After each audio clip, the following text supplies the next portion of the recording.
उसी में से करना किसी है। पोस्टवा को उठा के हाँ हमेशा करना है। उसको थोड़ा बिजी रहेगा ना, तो एक मतलब रहता है कि नहीं चीजें चल नहीं यार। हम तो अपना खुद नहीं चला पाते हैं। मैं अपनी वाली बात नहीं, मुझे बात-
करे antakshari. Good evening, good evening, good evening भाई, गुड इवनिंग, गुड इवनिंग। जुड़ जा भाई, जुड़ जाओ।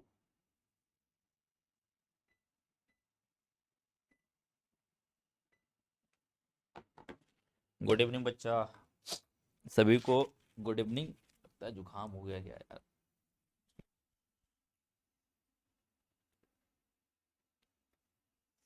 आप लोग के रिजल्ट के चक्कर में पार्टी हो गई, और पार्टी के चक्कर में मुझे लग रहा है कि जुकाम हो गया लगता है। अब थोड़ा गड़बड़ चीजें लग रही हैं। चलिए भाई, शुरू करें है ना। प्रणाम प्रणाम गुरुजी, प्रणाम बच्चा। शुरू किया जाए भाई, शुरू किया जाए। आवाजें आ रही भाई क्लियर। कोई परसेंटेज बीएससी के लिए कितना परसेंटेज होना चाहिए, कोई परसेंटेज की नीड नहीं है। आपका इंटर में कुछ भी हो कोई दिक्कत नहीं, आप बस एंट्रेंस एग्जाम निकालिए, क्वालिफाई करिए, पास हो निकल जाओ, जाके बीएससी में एडमिशन ले लो। इसमें कोई क्वालिफिकेशन नहीं है, ऐसा नहीं नेसेसरी नहीं है कि कोई फाउंडेशन नहीं है भाई कि आप क्या करेंगे कि आप इतना परसेंट लाएंगे तभी आपका एडमिशन होगा, ऐसा कुछ नहीं। आप बस एंट्रेंस एग्जाम निकालिए, बाकी सारी चीज़ें क्लियर है। आपके नंबर पर डिपेंड नहीं करता है, मैं कह तो रहा हूँ भाई, नंबर डिपेंड नहीं करता आपका। नंबर डिपेंड नहीं करता भाई, बात नहीं करता नंबर के ऊपर, वो डिपेंड बात ही नहीं करता नंबर से। ठीक है। हाँ कुछ ऐसा ही आइसक्रीम टाइप का कुछ पार्टी है, आइसक्रीम टाइप का है, कुछ खिला दिए हैं लोग, तो लग रहा है थोड़ा ढीला ढीला सा। टॉप किसने किया, टॉप की ही तो पार्टी दिया जा रहा था। और पार्टी विद बच्चा आएगा, वीडियो दे दिया तो गया था, मैंने स्टेटस भी लगाया था, आपको देखा था आपने, स्टेटस भी देखा था आपने। ठीक है, मैंने स्टेटस लगाया था। आज जो चलने वाला है हमारा सब्जेक्ट, चलने वाला है वो बच्चा हमारा चलने वाला है पृष्ठ रसायन। क्या चलने वाला है, पृष्ठ रसायन। यदि मैं पीछे वाले की बात करूं, पीछे वाले की बात करूं तो ध्यान रखना, पृष्ठ रसायन हमारा क्या है, पृष्ठ, पृष्ठ रसायन। ठीक है, इनमें यानी कि सरफेस, सरफेस केमिस्ट्री, केमिस्ट्री। ठीक है, सरफेस केमिस्ट्री का मतलब होता है केमिस्ट्री का सरफेस, किसी सरफेस के ऊपर हमें केमिस्ट्री को देखना है। क्या करना है बच्चा, हमें हमें भाई देखना ये है,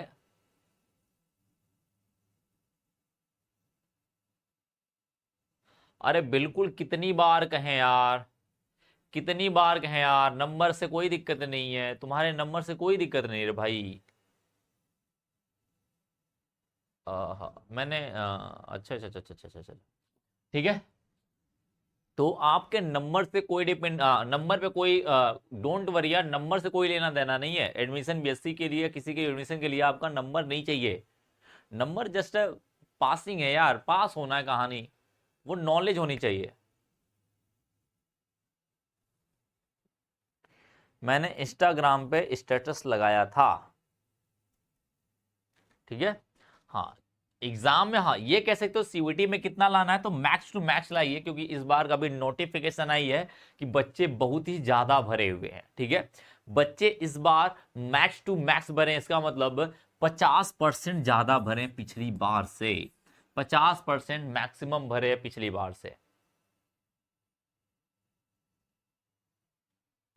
बात समझ गया ना, 50% लोग ज्यादा भरे, इसका मतलब ये हुआ कि 50% इतना ज्यादा लोग भरे हैं, तो आपका क्वेश्चन का लेवल जो है वो अच्छा होने वाला है, क्वेश्चन का अच्छा लेवल होने वाला है। जो फेल है वो क्या करेगा, वो अपना जाके भैंस हो तो वो चराए, या फिर बकरी है तो वो चराए, बच्चा क्या कर सकता है, वो क्या कर सकता है। फेल है तो मेहनत करेगा यार, फिर से मेहनत करेगा, और क्या। वहीं पे ट्वेल्थ में रहेगा, और क्या, ट्वेल्थ में रहेगा फिर से मेहनत करेगा बच्चा, और क्या करेगा, ठीक है। तो ये बात होती है कि 50% मैक्सिमम लोग भरे हैं, तो चीजें थोड़ी से, क्वेश्चन का लेवल थोड़ा सा अच्छा होने वाला है, ठीक है। राज कह रहा है कि सर आपसे बात करने का बहुत मन है सर, ठीक है बच्चा, संडे को तू कॉल कर लेना मुझे, एक बार मैसेज करके कॉल कर देना, ठीक है। मैसेज करके राज तू कॉल कर लेना, एक बार मैसेज कर देना मुझे, पता चला तू कॉल किया, मैं कहीं बिजी रहा, फोन ना रिसीव हुआ, ठीक है। मैसेज करके कॉल कर लेना, मैसेज पे मैं मिल जाता हूँ अक्सर, कॉलिंग के लिए थोड़ा सा साइलेंट मोड रखते हैं हमेशा, क्योंकि कॉल आता रहता है तो साइलेंट रखते हैं हमेशा। चल भाई, चलिए, पृष्ठ रसायन में आपको सरफेस के ऊपर पढ़नी है, तो पहला हमें देखना है, ध्यान से समझना। अब टॉपिक पे आते हैं, अब डोंट इधर उधर की बातें नहीं करना है। हाँ, निगेटिव मार्किंग बिल्कुल है, निगेटिव मार्किंग बिल्कुल है, आपका निगेटिव मार्किंग बिल्कुल है इसके अंदर। आपका एक बात ध्यान रखना, मैंने पहले ही बताया सिस्टम, एक एक क्वेश्चन जो है, पर क्वेश्चन, पर क्वेश्चन क्या है बच्चा, 5 मार्क्स है, क्या है, 5 मार्क्स है, 5 मार्क्स है। और नेगेटिव मार्किंग जो होती है, नेगेटिव मार्किंग जो होती है हमारी, वो होती है 1 होती है। कितना, 1 मार्क्स का होता है, 1 मार्क्स का होता है, 1 मार्क्स, ठीक है। तो डोंट वरी, 5 नंबर मिलेगा तो इस पे कट जाएंगे, ठीक है।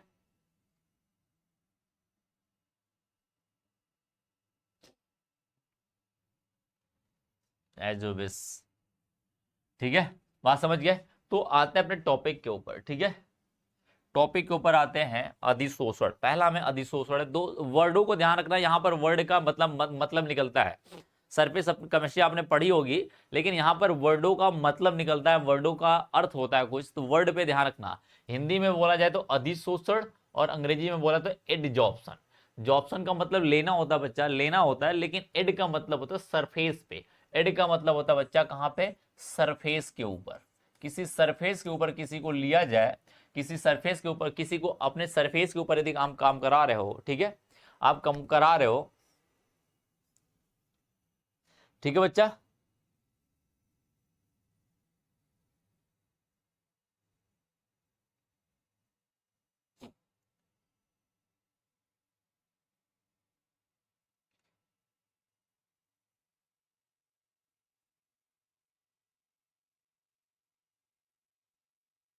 ठीक है, बाद में फालतू की बातें बाद में करना यार, फालतू की बातें बात करना, मैंने आपको सारी चीज फालतू की बातों करने के लिए मैंने पीछे का सब कुछ दिया भाई, वहां पे मैसेज कर ले यार मुझे, आप लोग मुझे मैसेज कर लिया करो ना फालतू की बातों के लिए। पढ़ाई के लिए तो पढ़ाई की चीजें करो, मैं ये कर लूं सर, वो मैं कर लूं, अरे करना है वो मुझसे बाहर मिलो ना, अभी मैं क्लास खत्म कर देता हूँ, मुझे मैसेज कर लो, जिसको जो भी करना है। बात समझ रहे हो ना, पढ़ाई के समय पढ़ाई पे ध्यान रखो यार, फालतू की चीजों पे बहस ना करो। फालतू की बहस करना है तो भाई मैं बैठ के बहस करूं, रोज रोज बहस करता हूं, ये यार कितनी बार मैं बताऊं आपको। बात समझ गया ना, फालतू का क्वेश्चन करना है वो मेरे से, मैंने आईडी बताया है, मैंने सुविधाएं दिया हुआ कि आप यहां पर फोन करके मुझे बता दीजिए भाई कि मैं बात करना था शंतनु सर से, ये चीज है वो चीज है। अब मुझसे पूछिए ना, एक क्वेश्चन का लिस्ट बनाइए और मुझसे जितने भी क्वेश्चन आप पूछिए, ठीक है, जितने भी क्वेश्चन मेरे से पूछिए आप। ये मैं बार बार बताता हूं यार, रोज रोज समझाना नहीं है, बच्चे नहीं रह गए हो, 12th पास हो आप, रिजल्ट भी आ चुका है आपका, और टैग लग चुके हैं आपके ऊपर कि आप पास हो, तो क्यों हरकतें ऐसे करते हो? वरना मुझे आपको इग्नोर करना पड़ेगा, बस ये है कि इग्नोर करेंगे तो फिर कहोगे सर इग्नोर करते हैं मुझे, ठीक है? तो चीजों को थोड़ा से समझदारी से रखिए कि आप समझदार बन रहे हो, ठीक है? अब फालतू की बातें नहीं बिल्कुल। एड का मतलब होता है बच्चा, एड का मतलब होता है सरफेस। क्या होता है? सरफेस के ऊपर किसी को एब्जॉर्ब किया जाए, किसी को रखा जाए, सरफेस के ऊपर कोई प्रक्रिया काम किया जाए, कोई प्रोसेस कराया जाता है सरफेस के ऊपर। जैसे मैं सतह के इसके ऊपर अभी मैं क्या कर रहा हूं, मैं लिख रहा हूं किसके, बोर्ड के, ये जो हमारे डिजिटल बोर्ड है उसके ऊपर लिख रहा हूं या उसके अंदर लिख रहा हूं, अंदर जाके लिख रहा हूं, मैं उसके सतह पे लिख रहा हूं, इसके सरफेस के ऊपर लिख रहा हूं ना, जो काम कर रहा हूं वो सरफेस के ऊपर कर रहा हूं ना, इसे सरफेस बोलेंगे, ठीक है? जो भी प्रक्रियाएं होती है अभी मैं समझा देता हूं। परिभाषा की बात करें तो एडजॉर्प्शन क्या होता है? जॉब्सन का मतलब, जॉब्सन शोषण का मतलब लेना होता है, अधिक का मतलब सरफेस के ऊपर, ठीक है? तो किसी ठोस या द्रव के पृष्ठ पर पदार्थ के अणुओं को आकर्षित तथा ग्रहण करने का प्रक्रम अधिशोषण कहलाता है। यानी किसी के सतह के ऊपर क्या करेंगे बच्चा, जब हम किसी को उठा के रख देंगे, यदि वो उसके ऊपर चिपकेगा जाके, कहने का अर्थ ये है जब उसके ऊपर जाके चिपक जाए। जैसे ये हमारे पास कोई अणु है, ये कोई मेरे पास अणु है, और ये वाला अणु क्या करेगा, इसके सतह के ऊपर, इनके सतह के ऊपर क्या किया बच्चा, चिपक गया आके, क्या किया, चिपक गया। बस चिपकना है आपको, कहां पे, इनके सतह के ऊपर। अब इनके सतह के ऊपर चिपक गया तो इनको बोलेंगे एडजॉर्प्शन। इसके प्रोसेस को, प्रोसेस जो कहलाएगा हमारा, प्रोसेस जो है बच्चा हमारा, ये प्रोसेस, प्रोसेस का मतलब प्रक्रिया जो है, ये काम करने का तरीका है।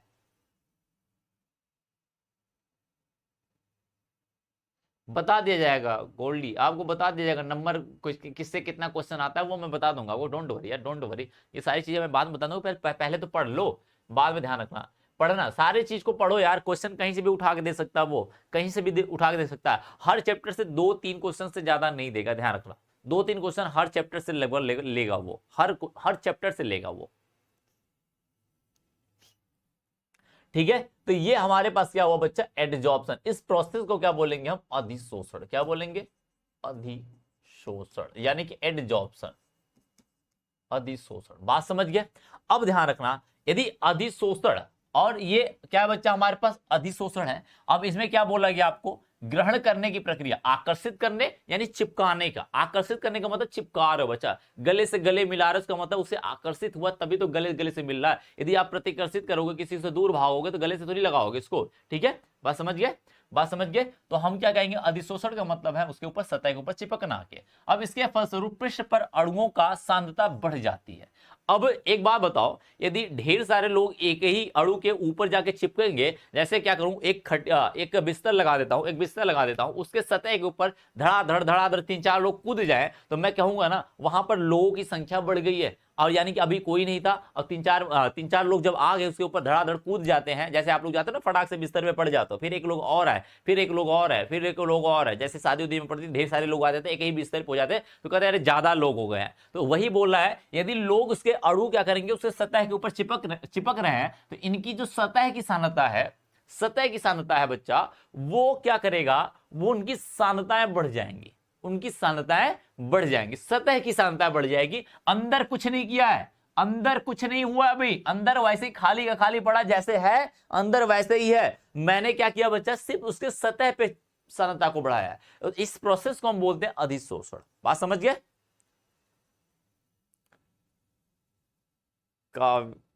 कवेंद्र कुमार, अरे यार तुम लोग सुधरोगे नहीं क्या?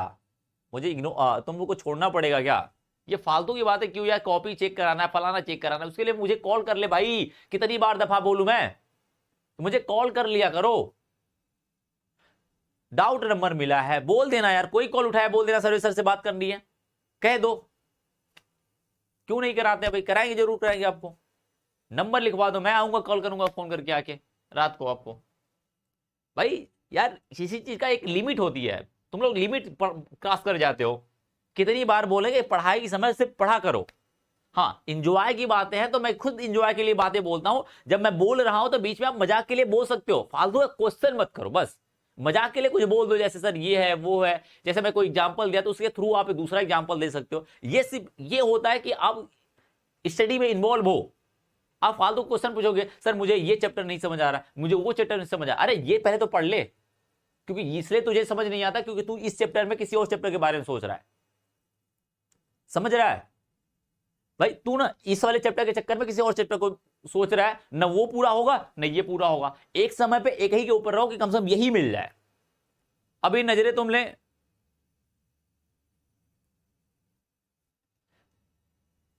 अभी तुम लोग क्या करते हो, इसके ऊपर नजर गड़ाते हो, कल को उसके ऊपर नजर गड़ाओगे, ना ये मिलेगी ना वो मिलेगी, बेचारी रह जाओगे वैसे ही ठंठन गोपाले की तरह। तो किसी एक के ऊपर फोकस करो, जिद्दोजहद से लगो, मिल जाएगी वो। आ जाओ भाई। तो सांद्रता क्या कर जाएगी बच्चा, बढ़ जाएगी हमारी, सांद्रता बढ़ जाएगी। इसका मतलब कहां पे, सतह के ऊपर। ये जो सांद्रता बढ़ेगी, ध्यान रखना, सतह पे बढ़ेगी। कहां पे बढ़ेगी, सतह पर, सतह पे बढ़ेगी। तो ये पूछ सकता है अधिशोषण में कहां की सांद्रता बढ़ती है, ये क्वेश्चन एराइज कर सकता है, वो आपसे क्वेश्चनाइज कर सकता है कि भाई सांद्रता यदि अधिशोषण की प्रक्रिया हो रही है तो कहां की सांद्रता बढ़ेगी। तो कहां की बढ़ेगी बच्चा, सतह की सांद्रता बढ़ जाती है। कहां पे बढ़ती है, सतह की सांद्रता बढ़ जाती है। ठीक है, ठीक है बच्चा। अब दूसरी बात, अधिशोषण के कारण समझ लेते हैं, ऐसा क्यों होता है। ठोस या द्रव के पृष्ठ पर असंतुलित आकर्षण बल या मुक्त संयोजकताएं पाई जाती हैं। उनमें अपने पृष्ठ पर गैसीय अणुओं या विले पदार्थों जिसके साथ वे संपर्क में आते हैं और आकर्षित करने या तथा ग्रहण करने का गुण पाया जाता है। सीधी सी कहानी में समझा रहा हूं, सीधी सी कहानी समझा रहा हूं, ध्यान रखना। जैसे कि मेरे पास ठोस है, तो आपको पता है ठोस की जो संरचनाएं होती है, आपने ठोस पढ़ा है तो आपको पता है ठोस की जो संरचनाएं हैं वो कैसी होती है, कैसी होती है बच्चा, क्रिस्टलीय होती है, यानी रेगुलर होगी, एक क्रमिक होगी, एक क्रम में होगा। जैसे मैं मान के चलता हूं मेरे पास ठोस है, तो इसकी अणु की जो सांद्रता है स्ट्रक्चर से कुछ ऐसा है। अभी मान लेते हैं, ठीक है, ठोस है मेरे पास, एक रेगुलर में होगा बच्चा। अब एक बात बताओ, इस वाले अणु की बात करोगे बच्चा, आप इस वाले के भाई आप बात करोगे तो ये अणु क्या है, चारों तरफ से घिरा है। जो बल इधर से लग रहा है वही बल इसके पीछे से लग रहा है, बराबर लग रहा है। जो बल यहां से लग रहा है वही बल इधर से लग रहा है। जो ऊपर लग रहा है वही नीचे लग रहा है। ये जो यही इधर लग रहा है वही इधर लग रहा है। इसका मतलब चारों तरफ से इसको क्या कर रहा है, बल की जो बल लग रहा है चारों तरफ से सेम लग रहा है। ठीक है, चारों तरफ से क्या करेंगे, सेम बल लग रहे हैं, डेंसिटी बढ़ जाएगी। हाँ बिल्कुल, अणुओं की डेंसिटी, सांद्रता बढ़ जाएगी तो डेंसिटी भी तो बढ़ी जाएगी ना भाई। डेंसिटी, कल्पना, चारण क्या, कल्पना क्या नाम है भाई आपका, कल्पना चारण या चरण, जो भी नाम है, चारण जो भी है, ठीक है। इसमें क्या होता है भाई, इनमें क्या होता है, इनमें भी क्या होती है, डेंसिटी बढ़ जाती है। इनमें सॉरी, यहाँ पे अधिशोषण और सांद्रता के साथ डेंसिटी बढ़ जाएगी, तो लॉजिक सिंपल सी बात है। अभी यहां समझते हैं, यहां पर क्या करता बच्चा, यहां पर अणुओं की क्या कर रही है, यहां पर अणु चारों तरफ से घेरे पड़े हैं, तो इनके ऊपर जो बल लग रहा है, क्योंकि आप जानते हो ठोस के अणुओं के बीच में अंतरा आणविक आकर्षण बल लगता है, अंतरा आणविक आकर्षण बल लग रहा है, और इनका अंतरा आणविक बल क्या है, सबकी तरफ सेम है, सबकी तरफ क्या है, सेम है। तो ये जा पाएंगे क्या, ये कहीं पे जा पाएंगे क्या, नहीं। चारों तरफ से निगाहें पड़ी हैं इनके ऊपर, निगाहें पड़ी हैं। किसी को चाहे कि ये लेके आ जाए अपने पास में तो नहीं रख पाएंगे, किसी को नहीं ला पाएंगे। लेकिन इनको देखो भैया, इनको देखो, इनको यहां से तो लग रहा है, पीछे से नहीं लग रहा है, यानी इनका पिछला दरवाजा खुला है, पिछला दरवाजा इनका खुला हुआ बच्चा। इधर से लग रहा है, इधर से बराबर लग रहा है, इधर से तो लग रहा है, लेकिन इधर से नहीं लग रहा है, इधर से खाली पड़ा है, इधर खाली पड़ा है। इधर से तो लग रहा है बच्चा, लेकिन इधर खाली पड़ा है। इसका मतलब ये हुआ कि इनकी संयोजकता असंतुलित है। इन पे क्या है, ये वाली इनकी जो संयोजकता है भाई, इनकी जो संयोजकताएं हैं, इनकी संयोजकता की बात करूं मैं तो ये क्या है, संतुलित है, संतुलित है। और इनकी संयोजकताओं की बात करूं तो असंतुलित है। क्या है, असंतुलित है, डिसबैलेंस कह सकते हो, यही है असंतुलित है। अब असंतुलित है तो पक्की बात है संतुलन बनाना चाहेगा भाई। अब जैसे तुम्हारा दिमाग कभी हिला पड़ा है तो तुमको यदि क्वेश्चन सूझ रहा है तो तुम्हें क्वेश्चन का मतलब क्या है, तुम अभी अभी दिमागी रूप से असंतुलित हो तो तुम चाहोगे ना भाई कि मैं असंतुलित हो जाऊं, मैं संतुलित हो जाऊं। भाई तू किसी के पीछे क्यों भागता है, पहले ही बता दे मुझे। किसी के पीछे लड़की सुंदर कन्या दिख गई क्लास में तो मुझे उसके पीछे भागना, अरे यार ये सुंदर थी अब चलना है इसके पीछे। ये होता है लड़कों में, होता है अक्सर, अक्सर नहीं सारे लोग के साथ होता है, सारे गधों के साथ होता है, ठीक है, सारे के साथ होता है, तो वो कहने वाली बात नहीं है। तो क्या होता है सब लोग क्या करते हैं उसके पीछे, तो दिमाग हमारा क्या होता है असंतुलित हो जाता है। जब तक कोई नहीं रहता है, ठीक है, जब तक कोई नहीं रहता पास में, जब तक कोई नहीं रहता पास में तो क्या होता है कि सारे लोग क्या करते हैं, सारे लोग क्या करते हैं, कोई दिमाग में असंतुलन नहीं रहता, बंदा एकदम आराम से रहता है, बड़ा रिलैक्स होकर रहता है। लेकिन सामने कोई सुंदर से कन्या दिख जाए तो वो क्या करेगा, मेंटली रूप से डिस्टर्ब हो जाएगा, क्योंकि उसको क्या है असंतुलन है, भी वो असंतुलित हो जाता है। तो अब चाहेगा, असंतुलित हुआ तो वो चाहेगा उससे अट्रैक्शन करना, क्या चाहेगा, अट्रैक्शन करना, असंतुलन के कारण। इसका मतलब जहां जहां से असंतुलन रहेगा वहीं वहीं से अट्रैक्शन करना चाहेगा। तो आप जानते हो कि किन किन मामलों में आप असंतुलित रहते हो, ठीक है, आप किन किन मामलों में असंतुलित रहते हो आपको पता है, तो उन उन मामलों से आप चाहते हो कि ऐसे लोगों से मैं अट्रैक्शन करूं जो हमारे इन चीजों को, जो हमारा अटेंशन लेना हो या कुछ भी चीजें लेना हो, वो सारी हमारी चीजें पूरी हो जाए। यदि आप उनके साथ रिलेशनशिप में आए और जो आपने सोचा कि मुझे ये चीज चाहिए और चीज नहीं मिलती है तो आपका रिलेशनशिप ज्यादा समय तक नहीं चल पाता है, ठीक है। तो लॉन्ग रिलेशनशिप में यही एक अच्छी पहचान होती है कि आपको जो चाहिए वो नहीं मिलता है तो आप रिलेशनशिप नहीं बढ़ा पाते हो, ठीक है,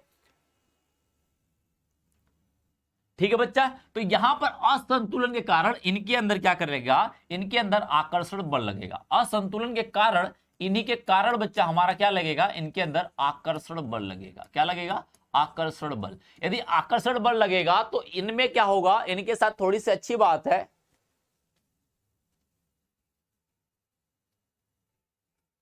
ठीक है, बिल्कुल, जी हाँ नेहा कुमारी, इसलिए मैं चीजों को बताता हूं, इसलिए मैं चीजों को बताता हूं क्योंकि मैं भी एक समय में ऐसे पीछे पीछे पीछे चलता था भाई। मैं भी, क्योंकि मैं भी लड़का हूं, वहीं से पढ़ के आया हूं, तो मुझे भी सारी चीजें आप जो करते हो वो चीज मैं करके आया हूं, तो मुझे सारी चीजों को बारे में बड़ा अनुभव है अच्छे से। अब मैं पूरे अनुभव को मैं आपको सामने रख देता हूं। बहुत सारे लोग नहीं रख पाते हैं कि चीजें कैसे कैसे हुई कैसे नहीं हुई। ये सारे लड़कों के साथ होता है, ये एज ही ऐसी आप लोग की कि आपके साथ होगा ही होगा, ठीक है। वो जितना आप इसके बारे में अच्छे से जानोगे कि ये प्रोसेस का एक थ्रू है, एक माध्यम है, तो आप परेशान नहीं होगे। आप समझ गए कि ये प्रोसेस है, एक माध्यम है, हमेशा सबके साथ होता है, तो आप सोचोगे कि चलो ठीक है। क्योंकि लोग को लगता है, इस एज में लगता है कि सब मेरे साथ क्यों होता है ऐसा, ये सबको सुनने को मिलता है कि मेरे साथ क्यों ही ऐसा होता है। नहीं, तुम्हारे साथ नहीं हो रहा भाई, वो सबके साथ ऐसा हो रहा है। कुछ लोग बता देते हैं, कुछ लोग नहीं बता पाते हैं, ठीक है, कुछ लोग बता देते हैं, कुछ लोग नहीं बता पाते, तो वो अपनी अपनी कहानी है, वो नेचर के ऊपर डिपेंड करता है कि आपका नेचर, आप सर मिले हैं कैसे हैं, क्या क्या चीजें हैं, वो सारी चीजें डिपेंड करती है। लेकिन अभी यहां पे चलते हैं। तो आकर्षण है तो पक्की बात क्या करेगा, चिपकाएगा। आकर्षण का मतलब क्या करेगा, चिपकाएगा। कहां चिपकाएगा, कहां पे चिपकाएगा, जहां पे असंतुलित हुआ वहीं पे चिपकाएगा ना। जहां संतुलित है उसको तो नहीं चाहिए भाई। अरे पापा के सामने वो संतुलित है तो पापा के सामने थोड़ी ना तुमको चिपकाने लग जाएगा, तुम्हारे साथ आकर्षण लगाने लग जाएगा। वो जानता है कि पापा के सामने मैं संतुलित हूं, उसका दिमाग, उसका माइंड, हर चीज उसकी संतुलित होती है पापा के सामने, तो पापा के सामने वो नहीं आपको चिपकाएगा। लेकिन हाँ, यदि वो अकेले में रहेगा तो पक्की बात वो असंतुलित हो जाएगा, असंतुलित होगा तो चिपकाएगा। तो श्योर सी बात है असंतुलन कहां पैदा हुआ, इस वाले सतह पे हुआ है, इस वाले सतह पे हुआ। तो इसका मतलब चिपकाएगा कहां पे बच्चा, आपको चिपकाएगा कहां पे, सतह पे चिपकाएगा। कहां पे चिपकाएगा आपको, सतह पर, सतह पर, सतह पर। और सतह पे चिपकाएगा, यही कारण होता है सतह पे चिपकाएगा, और सतह पे चिपकाएगा तो इसको वाले प्रोसेस को हम बोल देंगे अधिशोषण। क्या बोल देंगे, अधिशोषण। क्या बोल देंगे, अधिशोषण। यही बात होती है।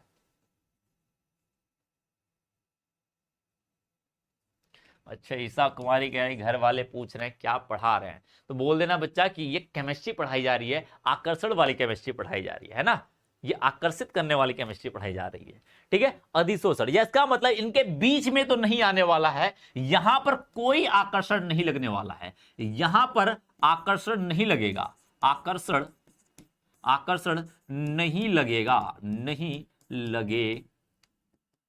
लगेगा, नहीं लगेगा। यहां पर आकर्षण तो नहीं लगने वाला है, लेकिन यहां पे आकर्षण लगेगा। क्यों? क्योंकि यहां पे असंतुलित है, यहां पे संतुलित है, तो यहां पर यहां इनके बीच में कहीं नहीं लगेगा, बस सतह के ऊपर चिपकेगा। कहां पे चिपकेगा? सतह के ऊपर जाके चिपकेगा। इतनी बात ध्यान रखनी चाहिए, ठीक है, इतनी बात ध्यान रखनी चाहिए। ठीक है बच्चा, ठीक है भाई, बहुत बढ़िया। राज 12th का नोट्स लेके बैठा हूं, बिल्कुल सही है, सही है बच्चा। 12th का नोट लेके बैठे रहना, जो आपको समझ आएगा अच्छी बात है, जो चीज नहीं समझ में आ रहा यहां समझना, सारी चीजें लेते करते रहना, ठीक है। बात समझ गए? इतनी बात क्लियर है भाई सबको? इतनी बात क्लियर है? हाँ या ना बोल दे भाई, फटाक से बोल भाई। इतनी बात सबको क्लियर है? इतनी बात सबको क्लियर है? फटाफट फटाफट बोल। जैसे एग्जाम्पल के लिए मैं बोलूं, एग्जाम्पल के लिए जैसे चारकोल, चारकोल का मतलब जानता है बच्चा? कार्बन होता है। जैसे कोयला हुआ, ये चारकोल होता है। चारकोल का मतलब समझते हो? कोयला वाले की बात कर रहा है, कोयला हुआ, कोयला चारकोल। या कार्बन हुआ, कार्बन के ऊपर सतह की बात कर रहा है। कार्बन के सतह में संपर्क में रखी अमोनिया गैस, अमोनिया का मतलब क्या बच्चा? NH3, ठीक है। अमोनिया गैस उसके पृष्ठ पर अधिशोषित हो जाती है, जबकि जल के साथ संपर्क में आने पर अमोनिया जल तथा अमोनिया गैस जल में अवशोषित हो जाती है। अवशोषित का मतलब होता है भाई, अवशोषित का मतलब होता है, ध्यान रखना, एक शब्द होता है अवशोषित। अवशोषित शब्द समझना, हाँ, अवशोषित। अधिशोषित का मैंने बता दिया बच्चा, ये अधिशोषित होता है। अवशोषित का मतलब यहीं पे मैं बता देता हूं भाई, अवशोषित, अवशोषित।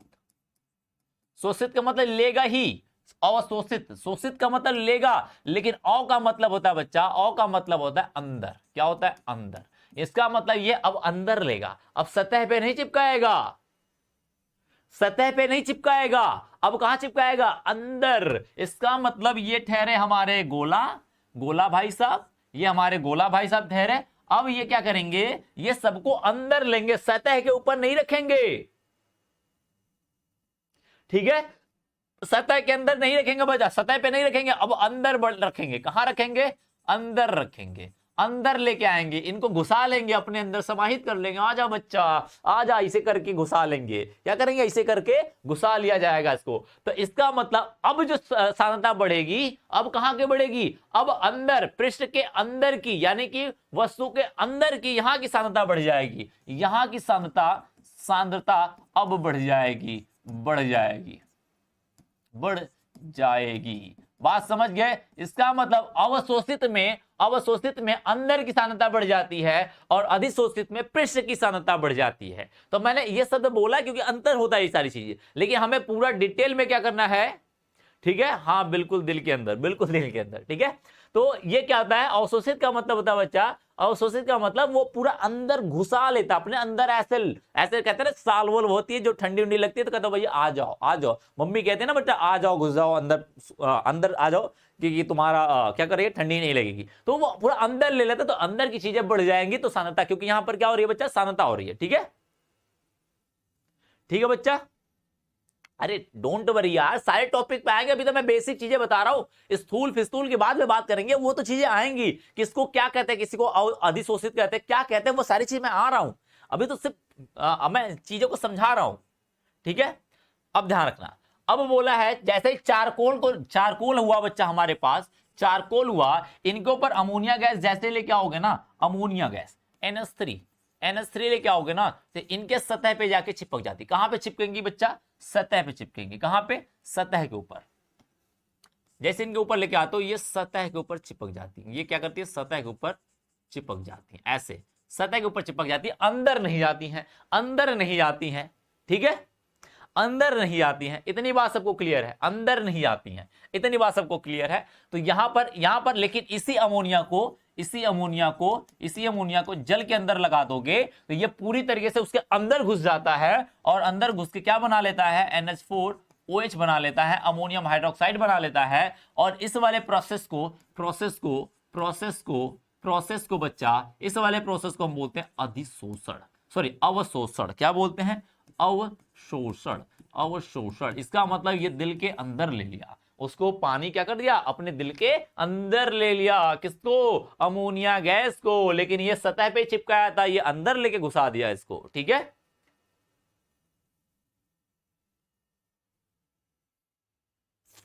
अच्छा, कह रहे भाई कि आपका एग्जाम्पल केमिस्ट्री के थ्रू कहीं और चला जाता है। हाँ, तो मैं वहीं से लेके आता ही हूं भाई, वहीं से लेके आता हूं, तो आपका एग्जाम्पल भी वहीं जाएगा ना, जहां से लेके आया गया वहीं जाएगा, ठीक है। मैं एग्जाम्पल इसलिए देता हूं क्योंकि आप लोग उसी के बारे में ज्यादा सोचते हैं भाई, बच्चे जो है उन्हीं के बारे में ज्यादा सोचते हैं, तो ये बातें बड़े अच्छे से उनको इंटरेक्ट कर जाएगी, इसलिए मैं ऐसा एग्जाम्पल लेता हूं। आप ऐसा एग्जाम्पल ज्यादा कारगर होता है जो कि आपके बीच से हो, तो आप ज्यादा अपने आप को रिलेट कर पाओगे चीजों को, ठीक है, अपनी चीजों को रिलेट कर पाओगे, इसलिए मैं रिलेवेंट बनाने के लिए ऐसा काम करता हूं, ठीक है। ऐसा कोई इंटेंशन नहीं है, खैर छोड़िए उस बात को, ठीक है। अधिशोषण में प्रयुक्त होने वाले कुछ मूलभूत शब्द, कि अधिशोषण में क्या क्या शब्द इस्तेमाल कर सकते हैं। अभी जब शब्द का इस्तेमाल किसी महानुभाव ने किया था, उनके शब्दों का मैं जवाब दे देता हूं भाई। देखिए, हर चीज का एक प्रोसेस होता है, एक क्या होता है, जर्नी होती है, तो जर्नी को पूरा करना पड़ेगा। जैसे मैंने कह दिया अंतर फलक, यानी इंटरफेस, यानी इंटरफेस का मतलब कोई पृष्ठ वह तल होता है जो एक दूसरे के संपर्क में स्थित दो प्रवस्थाओं को पृथक करता है। दो प्रवस्थाओं के मध्य वह तल जो उन्हें पृथक करता है अंतर फलक कहलाता है। जैसे समझिएगा, जैसे मैंने कह दिया भाई, जैसे इधर देखिएगा,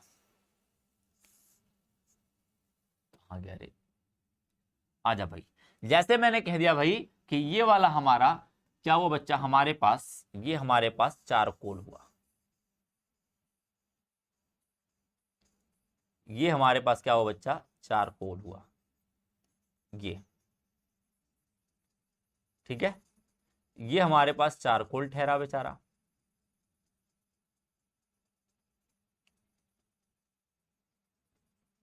ठीक है।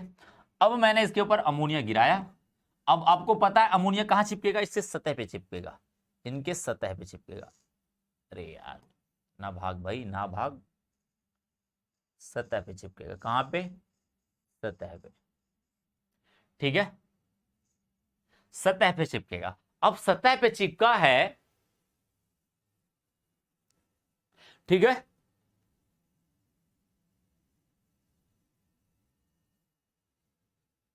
अच्छा अंजलि बिन सर, आप बहुत इंटरेस्टिंग है, धन्यवाद बच्चा, ठीक है। इधर देखिए, अब ये सतह पे चिपका है, तो पहली बात एक बात बताओ, इन दोनों को कोई तो पृथक किया होगा ना, इन दोनों को कोई तो पृथक किया होगा ना। जैसे आप किसी के ऊपर क्या कर रहे हो,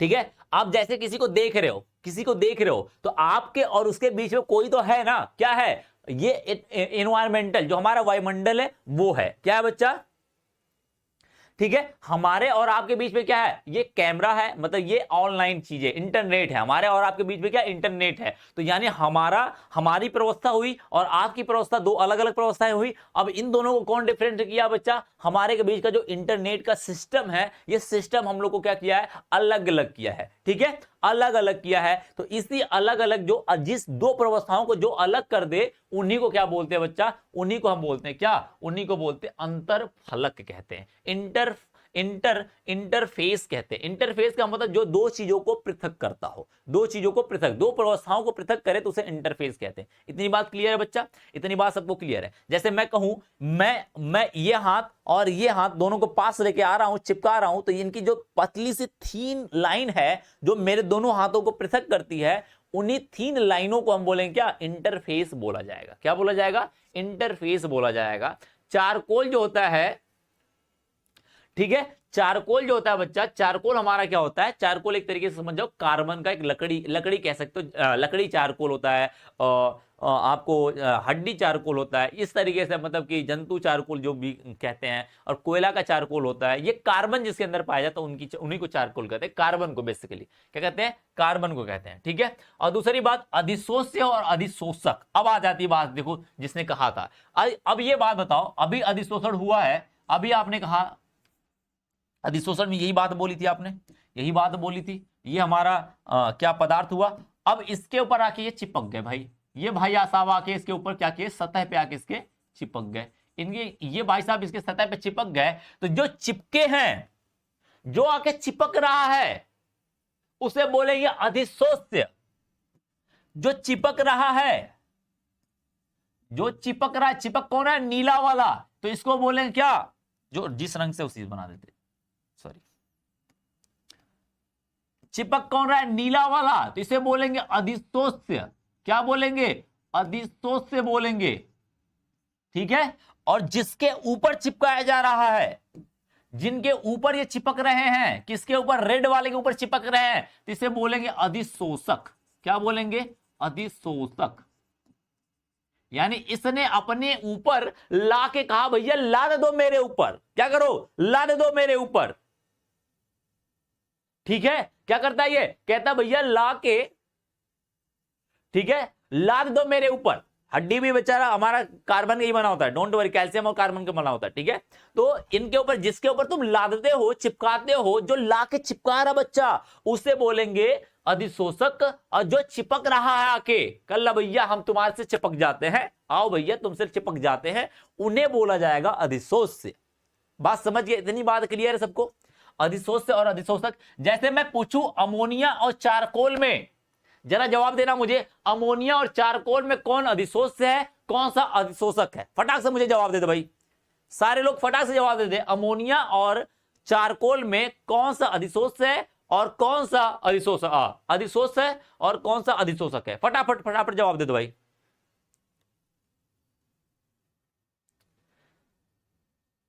नमस्ते किया था, अच्छा अच्छा, नमस्ते नमस्ते भाई, नमस्ते में से छोड़ो यार, पढ़ाई पे सीधे ध्यान दो। ठीक है। फटाक से बोल भाई, फटाक से ये जवाब दे दो मुझे, फटाक से ये जवाब दे दो मुझे।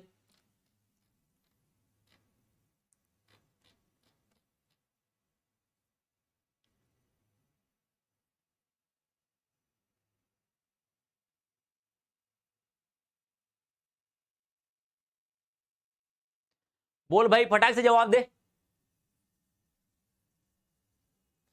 फटाक से जवाब दे दे बच्चा, फटाक से जवाब दे भाई। इसमें कौन होगा? इनमें कौन होगा रे भाई? अमोनिया और चारकोल में कौन अधिशोषक और कौन अधिशोष्य होगा? चारकोल अधिशोषक, अमोनिया अधिशोष्य। बहुत बढ़िया, सत्य प्रकाश बहुत बढ़िया, आशीष कुमार बिल्कुल बहुत बढ़िया, और ऊपर कुछ लोगों ने किया हुआ है। अच्छा अच्छा अच्छा, बहुत बढ़िया, मतलब समझ गए सभी सभी। ठीक है। हाँ हाँ, बहुत बढ़िया।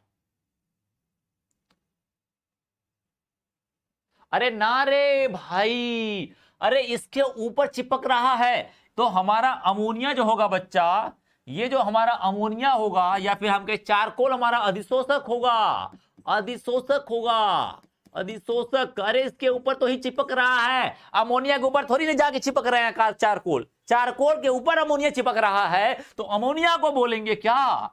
अमोनिया को क्या बोलेंगे? अमोनिया को बोलेंगे अधिशोष्य, अधिशोष्य। ठीक है। और चारकोल को अधिशोषक बोलेंगे, क्यों? क्योंकि इन्हीं के ऊपर जाके तो चढ़ बैठ रहे हैं ये। बहुत बढ़िया। अरे ना रे भाई, कुछ लोग गलती गलती करते जा रहे हैं। लिखने से पहले ध्यान दे ले भैया कि क्या हम लिख रहे हैं, समझ में आया ना बात? क्या चाहिए? कौन सी? ये वो है क्या उधर?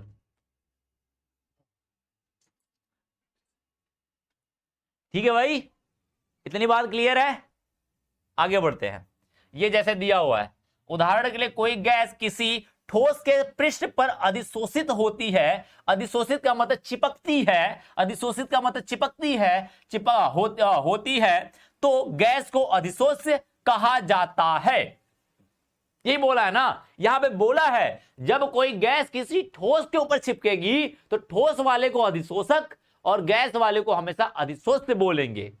ठोस थोड़ी चल के आएगा भैया चलो हमको चिपकना है, वो थोड़ी ना कहेगा यार, वो थोड़ी कहेगा कि चलो भैया, ठोस कहेगा भैया हम दौड़े दौड़े आ रहे हैं हमको चिपकना हमको ना, रे भाई वो नहीं जाएगा। कौन जाएगा? हम गैस को भेजते हैं, गैस जा भैया जा, तू चिपक जा, समझा? तो गैस चिपकता जाके। इसका मतलब पदार्थ तथा पृष्ठ पर जिसके ऊपर अधिशोषण होता है उसे अधिशोषक कहते हैं। बात समझ गया? बात समझ गया? इतनी बात क्लियर है? आगे आते हैं, विशोषण क्या होता है बच्चा? विशोषण होता है जो पृष्ठ से अधिशोषित पदार्थ हटाने की प्रक्रिया, यानी जो चिपका हुआ है, जो चिपका हुआ है। हाँ हाँ कह सकता है तू बच्चा। आदित्य गिरी कह रहा है लड़की अधिशोषित होती है, वो तो कंडीशन के ऊपर डिपेंड कर रहा है, लड़की भाग रही है लड़का भाग रहा है,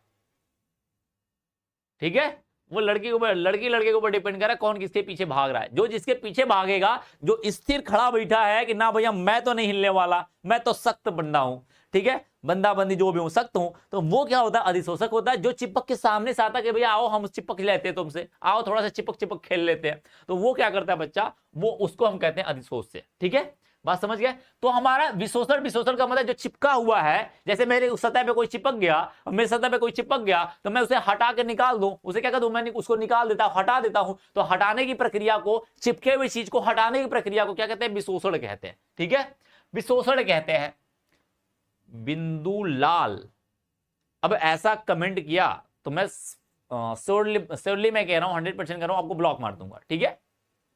बिंदु लाल, आपको मैं एक बार बोल चुका हूं, काम की चीज बातें करोगे, काम का कमेंट करोगे और फालतू का नहीं, चैप्टर से रिलेटेड काम करोगे तो मैं क्या करूंगा? आपको जवाब दूंगा, और फालतू का कमेंट करोगे तो मैं ब्लॉक मारूंगा, सीधे मैं कह रहा हूं। और मैंने फालतू की चीजों के लिए मैंने बोला है कि आप मुझे इंस्टाग्राम में मैसेज कर लिए, या फिर मुझे मैसेज कर लीजिए, यहाँ पे फोन कर लीजिए, कॉलिंग के लिए सब सारी चीज सुविधाएं दी गई है। आप बोलिए, उनसे सर से बात करनी है, जो भी चीजें आपकी दिक्कत है मेरे से बाहर बात करिए। क्लास में केवल क्लास की बात है, फालतू की चीजें अब कमेंट आया तो मैं पक्का ब्लॉक मारूंगा आपको। मैं जितने मजे से पढ़ाता हूं उतने मजे से मैं हटा भी देता हूं,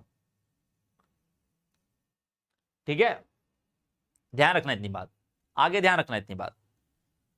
चल भाई आगे, मजाक खराब कर देते हैं यार सब, बिल्कुल ठीक है। इतनी बात क्लियर है, इतनी बात क्लियर है। पृष्ठ से जब अधिशोषित, जो अधिशोषित का मतलब जो चिपका हुआ पदार्थ है, हटा दूं मैं इसको, तो विशोषण। और शोषण का मतलब वह प्रक्रम जिसमें अधिशोषण और अवशोषण दोनों होता हो, यानी अधिशोषण का मतलब सतह पे चिपकता हो, और अवशोषण का मतलब अंदर घुस जाता हो, यानी जो शरीर पे भी चिपकता हो और दिल के अंदर भी जाता हो, उसे क्या बोलते हैं? उसे क्या बोलते हैं? उसे बोलते हैं शोषण। क्या कहते हैं? शोषण। यानी वो दिल में घुस गया और वो क्या किया बच्चा? मेरे शरीर पे भी चिपक गया। यदि कोई गले मिल रहा है, कोई अपना खास गले मिल रहा है और दिल में भी घुसा पड़ा है, तो हम उसको क्या बोलेंगे? उसको शोषण बोलेंगे, उस समय शोषण बोलेंगे। यदि कोई सतह पे सिर्फ चिपक रहा है, गले नहीं मिल रहा है, मतलब कि अंदर नहीं घुस रहा है दिल के अंदर, तो उसे बोलेंगे अधिशोषण। यदि कोई अंदर घुस रहा है, गले नहीं लग रहा, इसका मतलब चिपक नहीं रहा है, तो उसको क्या बोलेंगे? अवशोषण। बात समझ गया? यदि दोनों अंदर काम करता हो, चिपकता भी हो, अंदर भी जाता हो, ठीक है। क्या है बच्चा? अधिशोषण का मतलब, शोषण का मतलब जो सतह पे भी चिपकता हो और अंदर भी घुस जाता हो, तो उसे क्या बोलेंगे? शोषण बोल देंगे। इतनी बात समझ में आ गई है। अब बोला है अवशोषण के लिए, तो मैंने बता ही दिया है। अवशोषण का मतलब कि अंदर समान के रूप से चला जाए, अंदर घुस जाए, अंदर घुस जाए, अंदर घुस जाए, ठीक है। और एक होता है अधिधारण।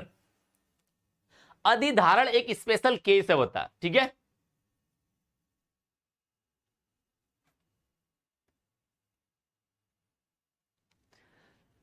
ठीक है, ठीक है भाई। अधिधारण का मतलब होता है जब धातुओं के पृष्ठ पर गैसों का अधिशोषण होता है, तो यह घटना अधिधारण कहलाती है। जब धातु को, स्पेशली जब धातु, किसी धातु के ऊपर कोई गैस आके चिपक जाती है, सबके लिए नहीं। जो अधिशोषण होता है बच्चा, अधिशोषण जो होता है वो सबके लिए नॉर्मली इस्तेमाल किया जाता है, ठीक है, वह सबके लिए नॉर्मली बात किया जाएगा। लेकिन यह अधिधारण एक स्पेशल केस के लिए बोला जाएगा। कब? जब कोई धातु हो, स्पेशल केस है धातु। ठोस का मतलब लकड़ी भी हो सकता है यार, चारकोल भी हो सकता है, तो इनके लिए अधिधारण का शब्द इस्तेमाल नहीं करेंगे हम, सिर्फ और सिर्फ किसके लिए इस्तेमाल करेंगे? हम धातु के लिए इस्तेमाल करेंगे। जैसे पैलेडियम है बच्चा, पैलेडियम के ऊपर यदि हाइड्रोजन चिपका दोगे आप, हाइड्रोजन चिपका दोगे, हाइड्रोजन गैस होती है, इनके ऊपर क्या करोगे बच्चा? ठीक है, इनके ऊपर क्या करता है बच्चा? चिपका लेते हैं। जैसे इनके ऊपर चिपकेगा तो ये धातु है, पैलेडियम क्या बच्चा? धातु है। तो गैस क्या किसके ऊपर चिपकी? धातु के ऊपर चिपकी। तो इनके प्रक्रिया को अधिशोषण भी बोल सकते हो, अधिशोषण भी बोल सकते हो, या फिर आप एक स्पेशल नाम ले सकते हो, क्या? अधिधारण। अधिधारण ये नाम कम ही इस्तेमाल किया जाता है, बाकी जानते रहो नाम कम ही इस्तेमाल किए जाते हैं, ये स्पेशल नाम है, ये कम ही इस्तेमाल किए जाते हैं, लेकिन आप जानते रहिए, क्योंकि भाई अब वहां अधिधारण दे दिया तो आपको ये फलाना नाम क्या भैया, सर जी ने तो बताया नहीं, गुरु जी ने तो बताया नहीं है, ठीक है। अच्छा, आपका एग्जाम्पल टॉप क्लास का है और बहुत ज्यादा समझ आ जाता है। हाँ हाँ, तुम लोग को तो समझ आएगा भाई, तुम लोग दिमागी रूप से वही सर जी कभी कभी तो हमें हंसी आती है, तो क्या आपका स्टाफ आप पे नहीं हंसता है? नहीं भाई, मेरा स्टाफ ये मेरे से बखूबी जानता है, मैं तो स्टाफ तो मेरे बारे में बड़े अच्छे से जानता है कि कितना मैं ओपन हूँ, ठीक है।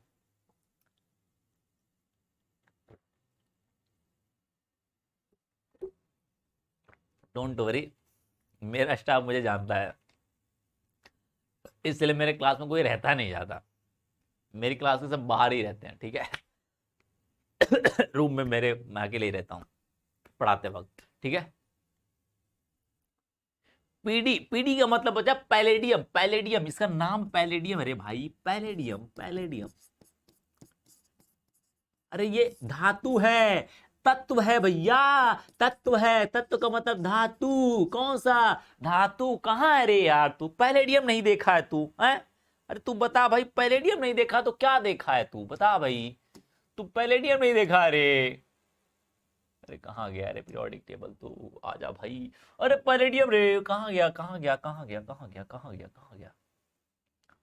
Palladium, PD, PD, PD, lead, lead, PD, PD, PD, PD, PD, PD, PD, कहाँ गया भाई तू? पैलेडियम ले भाई, 46 पैलेडियम, 46, 46, 46 आता बच्चा, पैलेडियम ये धातु है रे भाई, ये धातु है, धातु है रे लल्ला, धातु भाई, कहाँ गया रे? ये भाई कहाँ, कैल्शियम का इलेक्ट्रॉनिक विन्यास आ गया, कैसे रे? तू हटेगा कैसे? अच्छा डिलीट कर देते हैं, चल भाई, कैल्शियम का इलेक्ट्रॉनिक विन्यास आ गया था, चल भाई। ओहो ओहो ओहो, धन्यवाद धन्यवाद। ओहो मेरा नेट, भैया नेट को थोड़ा संभाल के रखो, ठीक है। इतनी बात समझ में आई सबको? आगे चलते हैं, आगे चलते हैं, आगे चलते हैं, टाइम वेस्ट ना करें, आगे चलते हैं। आगे बोला है, मेक बेन ने दोनों प्रक्रमों को समझाने के लिए एक समान शब्द शोषण का प्रयोग किया, किंतु अधिशोषण एक ताक्षणिक अर्थात तीव्र प्रक्रम है, और जबकि अवशोषण एक मंद प्रक्रम है। काहे हिल लो भाई? अच्छा ओ इधर आ गया, ठीक है। ध्यान समझिएगा, एक बात बताते हैं, अधिशोषण, अधिशोषण, अधिशोषण है, और एक बच्चा क्या है, अवशोषण है। अब तुझे पता है अवशोषण का मतलब क्या बच्चा, अधिशोषण का मतलब क्या? अवशोषण का मतलब होता बच्चा सरफेस के ऊपर चिपकना है सिर्फ, तो तेजी से चिपकेगा ना, क्योंकि उसको तो खाई आगे ए चिपक गया, आके चिपक गया, आओ भैया गले मिल जाते हैं, तो फटाक से मिल जाएगा, किसी से मिल जाएगा। अच्छा, कल्पना चढ़कर एक सरफेस केमिस्ट्री इतना मजेदार चैप्टर है, आज पता चला। हाँ भाई, इससे भी मजेदार चैप्टर मैं दिखाऊंगा, अभी घबराओ नहीं, अभी तो मैं दिखा रहा हूं, अभी तो मैं दे रहा हूं जी, बिल्कुल ओपनली, बिल्कुल ओपनली, ठीक है। इधर देखिए, अधिशोषण को आपको पता है सरफेस के ऊपर चिपकना है, तो ये प्रक्रिया क्या होगी, तेज होगी, ये प्रक्रिया जो होगी इनकी तेज होगी, और इनको कहां जाना है, दिल के अंदर घुसना है। कहां जाना बच्चा, अंदर जाना है। अब अंदर जाने में जानते हो दिल के अंदर जगह बनाना काफी मुश्किल काम है, ये भी मुश्किल है तो धीरे धीरे काम करेगा। दिल के अंदर घुसता है कोई कैसे? अब कोई 2 दिन में प्यार कर लेता बच्चा, कोई 2 दिन में कहता भैया आई लव यू बोल देता, भैया के प्यार कर लेता है, चल भाई तुझे बन गया, ठीक है। साइंटिस्ट का नाम है मेक बेन, ठीक है। अब तू मान के चल, तो ऐसा नहीं कि तू जगह पे बना लिया, 2 दिन का प्यार कभी भी छूट सकता है, 1 महीने का प्यार मैं कह रहा हूं दिन पे छूट जाते हैं।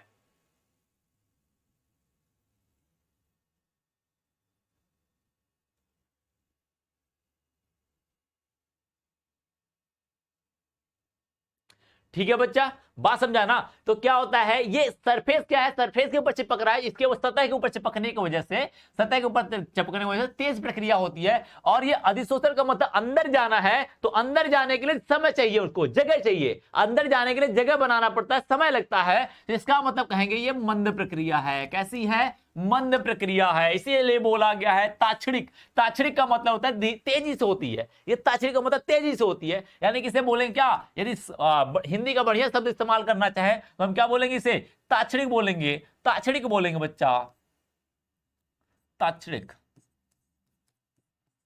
ताक्षणिक बोलेंगे। और इसे क्या बोलेंगे, मंद प्रक्रिया बोलेंगे, मंद प्रक्रिया, मंद प्रक्रिया, ठीक है, मंद प्रक्रिया बोलेंगे इसे ताक्षणिक, या इसे तीव्र बोल सकते हैं, जिसे हम तेज बोल चुके हैं पहले ही। अपने घरेलू भाषा में हमने तेज प्रक्रम होता है, प्रक्रम। इतनी बात तो सबके भेजे में घुस गई होगी, इतनी बात तो भेजे में जगह बना ही ली होगी, है ना। इतनी बात सभी के भेजे में जगह बना लिया है, इतनी बात सबके भेजे में कह रहे I think your experience sir ji. हाँ हाँ, क्या बात है, ठीक है। इतनी बात सबके भेजे में जगह बना ली, तो फिर मैं अधिशोषण, अधिशोषण और अवशोषण में अंतर थोड़ा दिखा लेता हूं, ठीक है। अधिशोषण और अवशोषण में अंतर दिखा लेता हूं।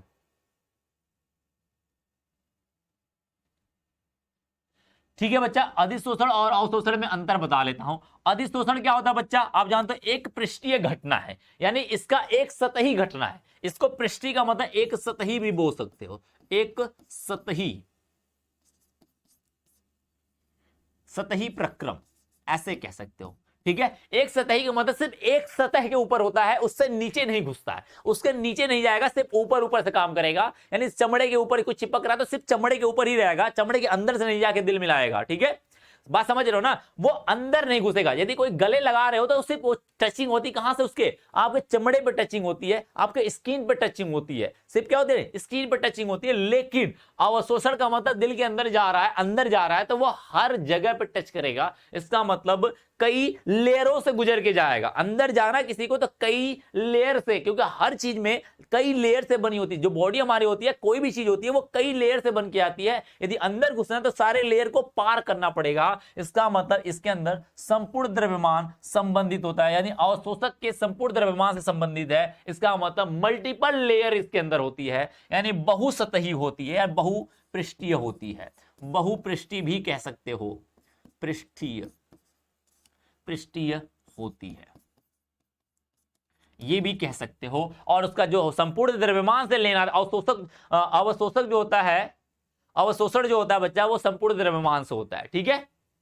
ठीक है बच्चा, आगे चलते हैं। इनमें पदार्थ केवल एक पृष्ठ पर ग्रहण किया जाता है एवं ठोस या द्रव के परिणाम में या उसके अंदर नहीं जाता है। इसका मतलब ठोस हो या द्रव के सतह के ऊपर चिपकता है, अंदर नहीं जाता है, एक ही पृष्ठ पे रहता है। इनमें पदार्थ ठोस द्रव के परिणाम में समान रूप से वितरित रहता है। इसका मतलब ढेर सारे मल्टीपल लेयर में जाता है, ठीक है, ढेर सारे मल्टीपल लेयर में जाता है, ढेर लेयरों में जाता है, बहु पृष्ठीय क्षेत्र में जाता है। तो इसका मतलब ये समान रूप से हर लेयर में बटा रहता है, हर लेयर में बटा रहता है। क्योंकि हर पानी देखते हो, पानी के बहुत सारे लेयर्स होती है। बहुत पानी का लेयर का मतलब समझते हो, बहुत सारे सतह होते हैं पानी का। जो पानी, अब आपको बताया होगा आपने, एक बात पढ़ी होगी या पढ़ी नहीं है तो भी मैं बता दूंगा, पृष्ठ तनाव आपने पढ़ा होगा। तो पृष्ठ तनाव के क्षेत्र के बाद में आपको एक बात बताई जाती है, पानी क्यों सरकता है बच्चा, क्योंकि पानी क्या करता है, क्या करता है बच्चा, क्या करता है बच्चा, पानी क्या करता है, उससे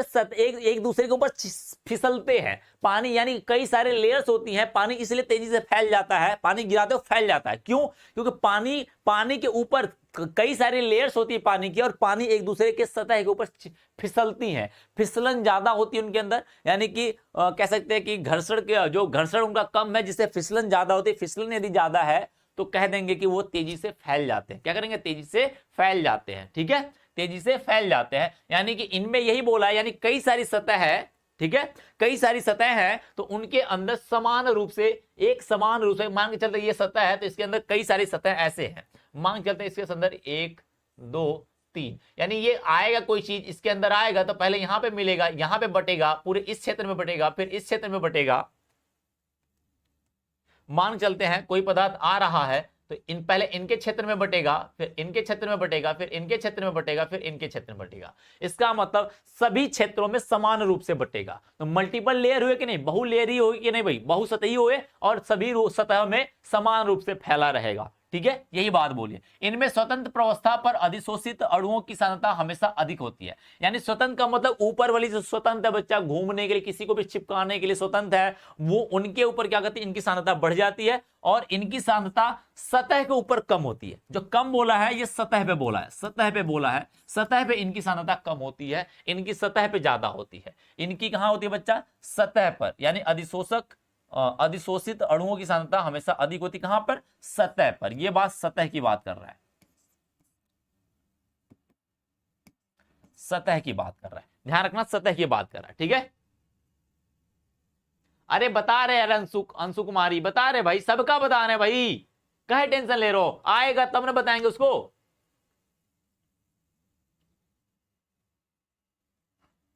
हाँ, हमारे घर पे फंक्शन है, छोड़ के जाने का मन नहीं कर रहा। चलो भैया देख लो भाई अपने हिसाब से। ठीक है, यह प्रारंभ में तीव्र और साम्य अवस्था स्थापित होने पर मंद हो जाती है। इसका मतलब ध्यान रखिएगा, पहले तो ये, अभी तो पीछे बोला गया तीव्र होती है, यानी कि शुरुआत में बहुत तेजी से होती है, लेकिन जैसे जैसे सांद्रता बढ़ने लग जाती है वैसे वैसे इनकी चिपकाने की क्षमता घटने लग जाती है। जैसे कैसे समझिएगा, पहली बात पे आइएगा, जहां पे मैंने चिपकाया हुआ था इनको, देखिएगा ध्यान से, यहां समझिए। जैसे इनको सांद्रता खाली है तो यहां पे चिपकना है इनको, जैसे यहां पे चिपक गया, यहां पे चिपक गया, जब ज्यादा सांद्रता होने लग जाएगी तो इनकी जो बच्चा हमारे पास इनका जो स्वतंत्र असंतुलित बल है, यानी इनकी संयोजकताएं हैं, इनकी जो फ्री संयोजकता है, खुली संयोजकताएं हैं, जो किसी से जुड़ने के लिए तैयार है, उनकी संख्या क्या होने लग जाएगी, कम होने लग जाएगी। जैसे जैसे कम होते लग जाएंगे वैसे वैसे जुड़ने की क्षमता भी क्या हो जाएगी, कम हो जाएगी। और जैसे जैसे जोड़ने की क्षमता कम होगी वैसे वैसे कहेंगे इनकी प्रक्रियाएं क्या होंगी, मंद होने लग जाएंगे। कब, जब साम्य अवस्था पर स्थापित हो जाएगी, तब इसका मतलब दोनों तरफ बराबर होंगे, ना आप चिपकाएंगे ना निकालेंगे ये।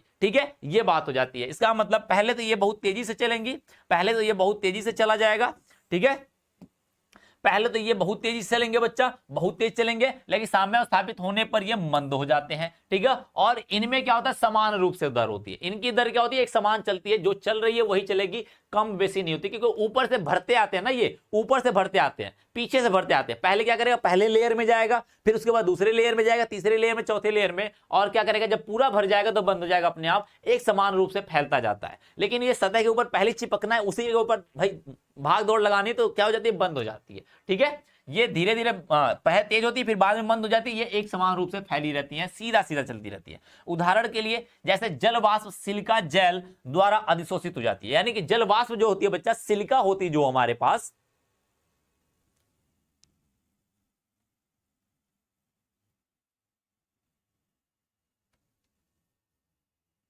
अरे मैं बताऊंगा, डोंट वरी आरजू, मैं बताऊंगा क्लास के बारे में, मैं बताऊंगा। ठीक है, कब तक आपका कैसे क्वेश्चन बनाया जाएगा, मैं क्वेश्चन कराऊंगा, डोंट वरी। क्वेश्चन के लिए मैं टेंशन मत लेना, पढ़ने पे ध्यान दो, क्वेश्चन के ऊपर ध्यान मत दो। क्वेश्चन कहां से बनेंगे वो मैं बताऊंगा आपको। ठीक है, आप क्वेश्चन के ऊपर डिपेंड बातें ना करो, जब पूरा पढ़ लो तब क्वेश्चन का देखो, पहले टॉपिक पढ़ना सीखो। ठीक है, जैसे जलवाष्प होती है, सिलिका के ऊपर क्या होती है, चिपक जाती है, तो वो अधिशोषित होता है, और इनके लिए जलवाष्प निर्जल कैल्शियम क्लोराइड द्वारा अधिशोषित हो जाती है। इसका मतलब कैल्शियम क्लोराइड क्या होता है बच्चा, अधिशोषण होता है उसका, अवशोषण होता है, और सिलिका जल पे जलवाष्प का अधिशोषण होता है। इसका मतलब सतह पे ये सिलिका की सतह पे चिपकता है, और ये जलवाष्प इनके पूरे अंदर घुस जाता है, कैल्शियम क्लोराइड के अंदर घुस जाता है। बात समझ आई, बात समझ में आई भाई। चल भाई, नेक्स्ट हमारा है अमोनिया, क्या बच्चा, चारकोल द्वारा अधिशोषित हो जाता है। अमोनिया जल में अधिशोषित होकर NH4OH, यानी कि अमोनियम हाइड्रोक्साइड, नाम भी लिखते रहना, नाम भी लिखते रहना बच्चा, भाई मेरे इसको नाम भी लिखते रहिए, अमोनिया या अमोनियम क्लोराइड, क्या नाम होगा, अमोनियम क्लोराइड। ठीक है, क्लोराइड बच्चा क्या नाम होता है, अमोनियम क्लोराइड नाम होता है, नाम भी जानते रहिएगा। ठीक है, NH4OH होता है। ठीक है, बात समझ में आई। अब पृष्ठीय बल की बात है, सरफेस फोर्स की बात करता है कि सरफेस फोर्स क्या होता है। ठीक है, देख लेते कितना पेज है, ज्यादा नहीं, बस ज्यादा नहीं, खत्म है, बस खत्म है, 3 पेज और है, बस खत्म है। अब तो सारी चीजें, बहुत सारी चीजें पढ़े हो, ठीक है। अब इसमें बहुत ज्यादा समझाने वाली बात नहीं रहेगी। फोर्स बोला है किसी अधिशोष के पृष्ठ पर पाए जाने वाले परमाणुओं की अधिशोषण में सक्रिय भूमिका निभाते हैं। इन परमाणुओं पर विभिन्न प्रकार के असंतुलित बल पाए जाते हैं, जैसे वंडर वाल्स एवं रासायनिक बंध बल। इस प्रकार से बचे हुए क्षेत्र मुक्त पृष्ठ पर उत्पन्न हो जाते हैं, जो अधिशोषण के लिए जिम्मेदार होते हैं। उसी को हम क्या कहते हैं? पृष्ठीय बल कहते हैं। इसका मतलब जो पृष्ठ के ऊपर बच्चा क्या होता है, ध्यान रखिएगा, थोड़ा सा समझिए, थोड़ा सा ध्यान रखिएगा। पृष्ठ के ऊपर क्या होता है? पृष्ठीय क्षेत्रफल का मतलब होता है, पृष्ठीय बल का मतलब सीधी सी बात है, जो पृष्ठ के ऊपर बल लगाया जाता है। असंतुलित परमाणुओं द्वारा, असंतुलित संयोजकताएं जो दिखाते परमाणु, उनके द्वारा जो बल क्या किया जाता है? एब्जॉर्ब किया जाता है या समझा जाता है कि भाई ये मेरे पास बल लग रहे हैं, ठीक है। सॉरी, क्लोराइड है नहीं यार, सॉरी क्लोराइड है नहीं, अमोनियम हाइड्रोक्साइड है, हाइड्रोक्साइड, सॉरी फॉर दैट, मैंने ध्यान नहीं दिया, मैंने क्लोराइड समझा, क्लोरीन समझा था, ठीक है, कोई बात नहीं। हाँ, जान गए, समझ गया, ठीक है। तो क्या होता बच्चा, इसमें सतह के ऊपर जो पृष्ठ, यानी बोला कि सतह के ऊपर जो सक्रिय भूमिका निभा रहा है, सक्रिय भूमिका कौन निभा रहा है? जो असंतुलित है, वही तो अधिशोषण के लिए सक्रिय भूमिका निभा रहा है, और वही जो उसका बल होगा उसी को हम पृष्ठीय बल कहेंगे। बस यही कहानी, बस पृष्ठीय बल समझ में आना चाहिए क्या होता है। इनसे क्वेश्चन कैसे आएगा वो मैं बताऊंगा। बस पृष्ठीय बल, जैसे वंडरबाज फोर्स कह सकते हो उसको, ठीक है, वंडरबाज फोर्स कहते हैं उसको, ठीक है। तो ये वंडरबाज फोर्स होता है जो चिपकाता है एक दूसरे को। वंडरबाज फोर्स कैसा होता है? अरे भाई चिपकी खेल के लिए मैंने बताया था, इंटर में बताया था वंडरबाज फोर्स। जितने लोग किए होंगे, जैसे तुम ऑटो में जा रहे हो बच्चा, तो बगल में बैठे हो, बगल वाले भाई साहब से या बहन जी से क्या हो जाता है भाई? आपका टचिंग हो जाता है। तो वो आप क्या करते हो? ऐसे नॉर्मली हो जाता है, किसी को भी देख के कहीं पे भी हो सकता है। ये आप जा रहे हो, किसी से भी टच हो गए, तो वो जो नॉर्मल टचिंग है उसी को वंडरबाज फोर्स कहते हैं, जो कि इनमें अट्रैक्शन की वजह से लाता है। जैसे मैं इनको दो को ला रहा हूं, ध्यान रखना, इनको मैं अपनी मोबाइल को और इस पेन को मैं ला रहा हूं, मार्कर को ऐसे टच हो गए तो वंडरबाज फोर्स लग गया। अब ये बहुत ज्यादा बल कमजोर है, जैसे कमजोर का मतलब मैं छोड़ूंगा ये गिर जाएगा, क्यों? क्योंकि इनके पास इतना बल नहीं कि चिपका के रख सके, बस चिपका हुआ वही वंडरबाज फोर्स है। अब इतना बहुत मजबूत नहीं होता है, बहुत ही कमजोर होता है ये बल, ठीक है। तो वही वंडरबाज फोर्स टाइप का पृष्ठीय बल कहलाते हैं, ठीक है। आगे उत्क्रमणीय एवं अनुत्क्रमणीय अधिशोषण। देखो अधिशोषण तो दो प्रकार से होते हैं। एक तो उत्क्रमणीय होता है, इसका मतलब चिपकेगा। उत्क्रमणीय का मतलब दोनों तरफ चले, यानी कि बाहर से अंदर आ रहा है, अंदर से बाहर जाएगा, ठीक है। अनुत्क्रमणीय का मतलब सिर्फ एक ही तरफ चलेगा, यदि आ रहा है तो बस आने दो, ये कहानी होती है, ठीक है। उत्क्रमणीय का मतलब दोनों तरफ चले, और अनुत्क्रमणीय का मतलब केवल एक तरफ चले, यदि इधर जा रहा है तो बस इधर ही जाएगा। उत्क्रमणीय का मतलब होता है इधर भी जाएगा और इधर भी आएगा, दोनों तरफ आएगा, इसे अनुत्क्रमणीय कहते हैं, उससे उत्क्रमणीय कहते हैं। इतनी बात क्लियर होगी, इतना तो अपने इंटर में पढ़ के आए हैं, ठीक है। तो बोला अधिशोषण उत्क्रमणीय होता है, अधिशोषण जो हमारा होता है वो उत्क्रमणीय होता है। यदि भौतिक विधियों द्वारा अधिशोषक की सतह पर आसानी से हटाया जा सके, तो अधिशोषक की सतह से आसानी से हटाया न जा सके तो इसे क्या बोलेंगे? अनुत्क्रमणीय। अधिशोषण उत्क्रमणीय का मतलब समझिएगा, जैसे ये सतह है, ध्यान से समझिए, इधर समझिएगा, इनके ऊपर मैंने इसको चिपका दिया, देखो ध्यान से, यदि इन्हें आसानी से हटा दिया जाए, इन्हें आसानी से हटा दिया जाए तो क्या बोलेंगे? उत्क्रमणीय बोलेंगे। इसका मतलब उत्क्रमणीय का मतलब क्या हुआ बच्चा? अभी तो आके चिपका था, अभी अंदर आया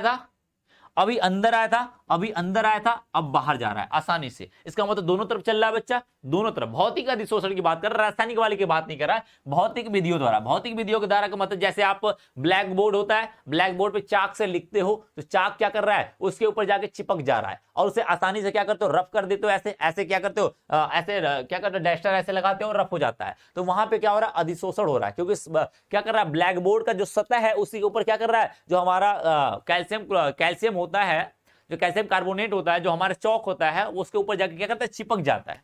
उसके ऊपर क्या होता है बच्चा, चिपक जाता है। यदि उन्हें आसानी से हटाया जा सके, उसे आसानी से हटाया, जैसे कि चौक हमारा ब्लैक बोर्ड के ऊपर चिपका है तो उसे हम आसानी से हटा सकते हैं, उसे क्या कर सकते हैं, आसानी से हटा सकते हैं। तो ऐसे चीजों को हम बोलते हैं क्या, उत्क्रमणीय, यानी चिपक भी जाए आसानी से और निकल भी जाए आसानी से, यानी चिपक भी जाए आसानी से और निकल भी जाए आसानी से, उसको बोलते हैं उत्क्रमणीय। ठीक है, और जिस चीज को उत्क्रमणी का चिन्ह जो होता है बच्चा होता है हमारा कुछ ऐसा होता है, यानी कि दोनों तरफ चलता है। ठीक है, और जिससे आसानी से, यदि इसे क्या किया जाए, आसानी से न हटाया जा सके, न हटाया जा सके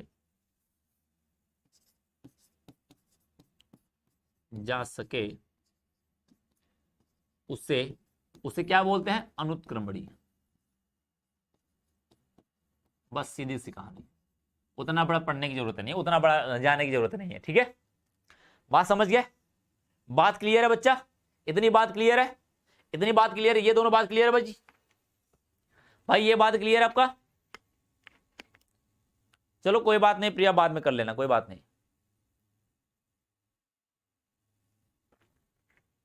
इसके बाद वाली क्लास ऐसा नहीं कि छोड़ देना है, इसके बाद वाली क्लास जो छूट जाता है जिसका, वो जहां से छूट जाता है वहां से पढ़ेगा आगे चल के, ऐसा नहीं कि खत्म कर देगा। ठीक है, इतनी बात क्लियर है सबको।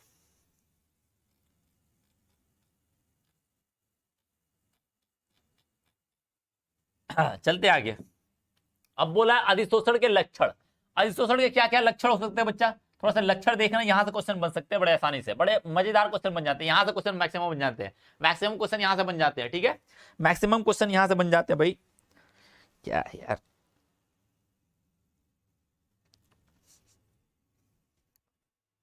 ठीक है, मैक्सिमम क्वेश्चन। इंग्लिश में बच्चा, इसको इंग्लिश में इस वाले को, अंग्रेजी में जो होता है इसको बोलते हैं इक्विलिब्रियम, सॉरी साम्यावस्था से कहते हैं, इसे कहते हैं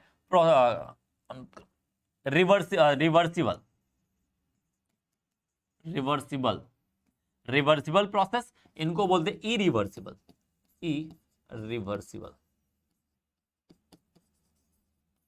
ठीक है, इरिवर्सिबल बोलते हैं अंग्रेजी में इसको, अनुत्क्रमणी को, इसको रिवर्सिबल, मतलब दोनों तरफ चलता है, रिवर्स है।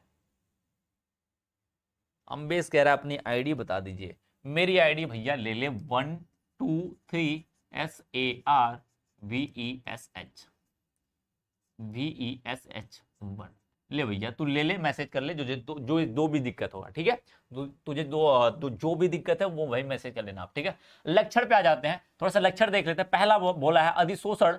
अधिशोषण किसी द्रव या ठोस से पृष्ठ पर किसी विशिष्ट घटक की अधिक सांद्रता होने को दर्शाता है, यानी कि किसी एक विशिष्ट घटक, यानी कोई नया पदार्थ आएगा, उनकी सतह पे उनकी सांद्रता को अधिक कर देगा, सांद्रताएं क्या कर देगा, वहां पे अधिक बढ़ा देगा, तो उन्हीं को बताता है क्या, अधिशोषण। ठीक है, दूसरी बात, अधिशोषण के साथ साथ तंत्र की जो ऊर्जा है डेल्टा जी, जिसे मुक्त ऊर्जा परिवर्तन कहते हैं, में कमी होती है, जब हो जाती है, जब डेल्टा जी 0 हो जाता है तो अधिशोषण साम्य स्थापित हो जाता है। इसका मतलब बच्चा, जो भी हमारे डेल्टा जी की वैल्यू होगी, मुक्त ऊर्जाएं होंगी उनकी, वो डेल्टा जी की वैल्यू हमेशा लगातार क्या करेगी, कम होती जाएगी, घटती जाएगी। ठीक है, घटती जाएगी, और जैसे ही घटते घटते ये 0 के बराबर हो जाए, जैसे डेल्टा जी की वैल्यू क्या हो जाए, 0 के बराबर, ऐसे कंडीशन में बोलेंगे जो प्रोसेस हमारा है वो साम्यावस्था स्थापित हो गया है। क्या हो गया है, साम्यावस्था। ध्यान रखना, साम्यावस्था कब होगा, तो आप बोल सकता है अधिशोषण साम्यावस्था कब स्थापित होती है, जब डेल्टा की, पहला दे सकता है डेल्टा वैल्यू 0, डेल्टा की वैल्यू मोर देन 0 या लेस देन 0, या इनमें से कोई नहीं, तो क्या बोलोगे बच्चा, 0 पे होगा। ध्यान रखना, 0 पे साम्यावस्था स्थापित होती है। ये बात आपसे क्वेश्चन बना सकता है कि साम्यावस्था कब स्थापित होती है, अधिशोषण में साम्यावस्था स्थापित कब होती है, तो पहला ऑप्शन दे देगा बच्चा, डेल्टा जी की value less than 0, greater than 0, दूसरा ऑप्शन दे देगा बच्चा लेस देन, ये ऐसा दे दे, या फिर डेल्टा जी की वैल्यू क्या कर दे, पॉजिटिव कह दे, ये कह दे, तो दोनों का मतलब एक ही, पॉजिटिव कब होगा, जब ये 0 से बड़ा होगा, सीधी सी कहानी है। और दूसरी बात बोल दे डेल्टा जी की वैल्यू ग्रेटर लेस देन 0, इसका मतलब डेल्टा जी की वैल्यू क्या बोल रहा है, निगेटिव बोल रहा है। क्या बोल रहा है, निगेटिव, ऐसा भी ले सकता है। और तीसरा ऑप्शन आपके सामने दे दे, डेल्टा जी की वैल्यू क्या हो जाना चाहिए बच्चा, 0 होनी चाहिए। और चौथा दे दे इनमें से कोई नहीं, इनमें से कोई नहीं, इनमें से कोई नहीं। तो कौन सा ऑप्शन सही हो जाएगा, हमारा तीसरा ऑप्शन सही हो जाएगा। डेल्टा जी की वैल्यू 0 होगी तभी हमारा क्या होगा बच्चा, हमारा क्या होगा, हमारा अधिशोषण साम्य स्थापित कर लेगा, साम्य स्थापित कर लेगा, यानी कि साम्य अवस्था उसके अंदर आ जाएगी। कब, जब डेल्टा जी की वैल्यू 0 हो जाए। ये कहानी होती है इनके साथ। ठीक है, इतनी बात सबको क्लियर होगी, है ना, इतनी बात सबको क्लियर होगी। ठीक है, साम्यावस्था का मतलब है अब न वो चिपकाएगा, न किसी को बाहर निकालेगा, न किसी को आने देगा, न किसी को जाने देगा। अभी चिपक रहा है, मान चलो यहां ऊपर की सांद्रता कम है, अभी मेरे हाथ पे कोई आके चिपक रहा है। एक समय ऐसा आएगा जब ये चिपकना बंद हो जाएगा, एक समय ऐसा आएगा चिपकना बंद हो जाएगा, तो कह देंगे वो साम्य अवस्था स्थापित कर लिया है, यानी चिपकना अब बंद कर दिया, अब इससे ज्यादा चिपकाएगा नहीं यहां पर, यानी कि अब न लेगा न देगा। ठीक है, अब उसकी बात करते हैं। थर्ड पॉइंट क्या बोला बच्चा, अधिशोषण स्थिर रूप से उष्मा के निष्कासन के साथ साथ चलता रहता है, अर्थात यह उष्मा छेपी प्रक्रिया होती। ध्यान रखना, इसको मैं अंडरलाइन कर रहा हूं, ध्यान रखना, अंडरलाइन कर रहा हूं। उसका मतलब जो हमारा अधिशोषण है वो उष्मा छेपी प्रक्रम है, उष्मा छेपी प्रक्रम है। बात समझा ना, उष्माक्षेपी प्रक्रम है बच्चा। दूसरे शब्दों में अधिशोषण की यदि उष्माक्षेपी है तो डेल्टा एच की वैल्यू क्या होनी चाहिए, निगेटिव होना चाहिए, निगेटिव होना चाहिए। या इसी को मैं कह सकता हूं डेल्टा, कभी कभी ऐसा भी लिख सकता है डेल्टा एच की वैल्यू क्या, निगेटिव का मतलब क्या, 0 से छोटा, 0 से छोटा।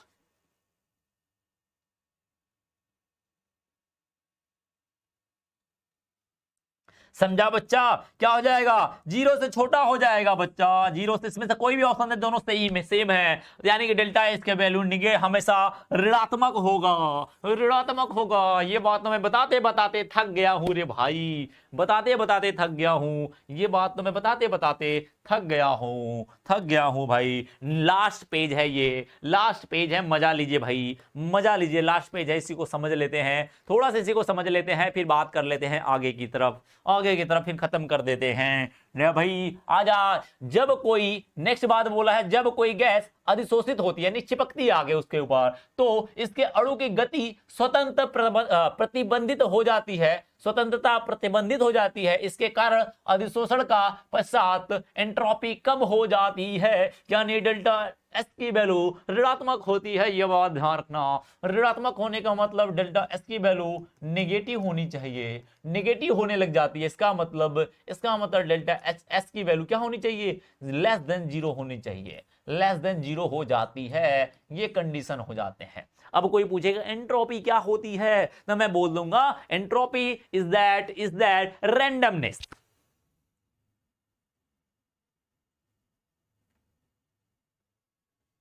कोई बात नहीं, तू मिल अकेले, मैं तुझे मिला देता हूं राज, डोंट वरी, तू अकेले मिल, मैं तुझे पक्का मिलवा दूंगा किसी से, गधा।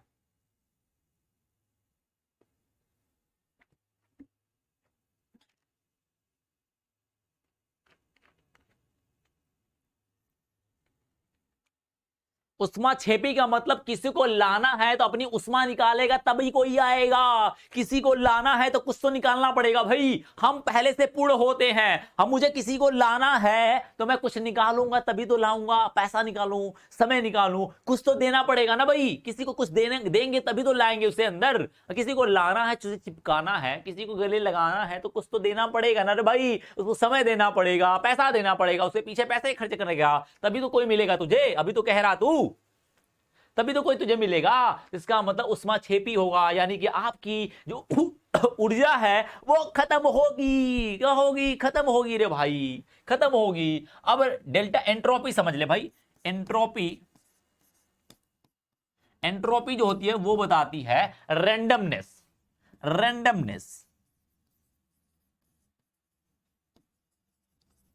ठीक है। रैंडमनेस का मतलब स्वतंत्र पूर्ण रूप से, यानी बच्चा रैंडमनेस का मतलब समझ, यदि जो जितना ज्यादा बिखरा है, जितना ज्यादा रैंडम है, बिखरा हुआ है, उसे बोलेंगे यानी कि उसकी एंट्रोपी उतना ही ज्यादा है। यानी आपको एंट्रोपी जिसकी ज्यादा है तो वो बात बताता है। सत्या मिश्रा भाई आप बाद में इस बात कर लेना, अभी समझ ले, डोंट डिस्टर्ब मी, ठीक है बच्चा।